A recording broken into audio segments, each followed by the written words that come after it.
Let's talk about what to expect if you receive a records request from an insurance company or an insurance audit. How should you handle that? What should you include in your notes to prepare yourself for an insurance audit? My name is Sheena, and I'm a registered dietitian that has been operating my dietitian private practice and billing insurance for the past decade. And if that's something that you're interested in learning more about, definitely click that subscribe button. I do drop new episodes every Wednesday, so definitely click the alert button so you don't miss any new content. So this video is really going to dig into exactly what you need to include to prepare yourself in the incident of an audit from an insurance company. We're going to talk about ways to make this completely seamless and couple clicks of a button when we receive those record requests. Note is if you receive a records request from an insurance company, that does not mean that you have done anything wrong. So that's really important to know is people get really panicky about this, especially when they receive their first records request from an insurance company. And especially if that records request is a long list of dates from multiple clients and can seem pretty overwhelming. And this is a normal part of accepting insurance in a private practice. You will get audits and insurance records requests from insurance companies. That's just part of the name of the game. So what you really want to do is make sure every single document that you create is compliant with the insurance companies. So by the time that you get a records request, it's no big deal. It's a couple clicks of a button, sending that off to the insurance company via fax, etc. Now, again, this is normal, not something you've done wrong, and is just part of accepting insurance. I will say this doesn't usually happen very frequently. However, when it does happen, it tends to feel very overwhelming sometimes because they often request a lot of records at once, or they'll pick the patient that you see most often just to make that process seem as inconvenient as possible.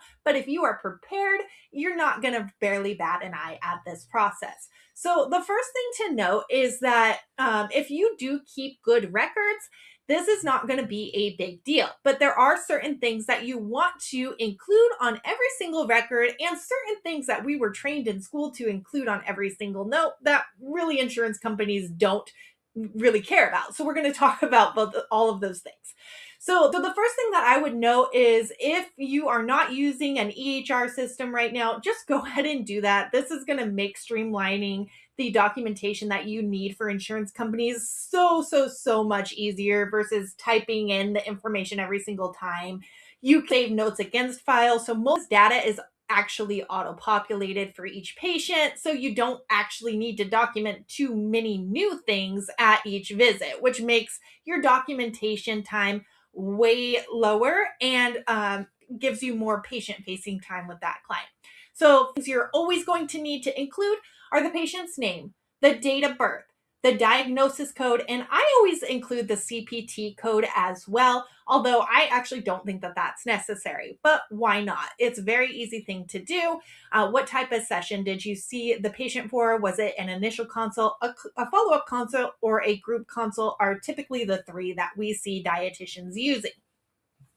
You want to include is any referral information. So a referring physician sent you that patient and it is a medical diagnosis that you're using versus like a preventative code, you're going to want to make sure to document that in your note. And you're also going to want to include the actual referral if requested from the insurance company. So for example, if you're seeing somebody for diabetes, you want to make sure to provide that information from the actual provider that sent you the patient and the rendering provider's NPI so that the insurance company knows, yes, this is a legitimate diagnosis and this is what we are actually seeing the patient for. Now, the next thing that you're going to want to do is you're going to want to make sure that what you are actually putting in as the diagnosis code into your document is what you're actually charting on, what you saw and did an intervention for the patient for. So you want to document all the symptoms that the patient was experiencing related to that diagnosis. And then you're going to want to document how you, as the provider, did an intervention and set goals alongside with that diagnosis code. So very important. That's actually usually what the insurance companies are looking for is, did the actual treatment intervention match the diagnosis code that you submitted on the CMS 1500 form that you were seeing the patient for? The next thing that you're going to want to include is the session duration. How long did you see the patient for, and how many units was this for insurance? So this is very, very important. This is something that insurance companies are usually checking for. So if you saw the patient for 4 units, I also usually put the actual session time as well. So I saw the patient for from 11 a.m. to 11:55 a.m.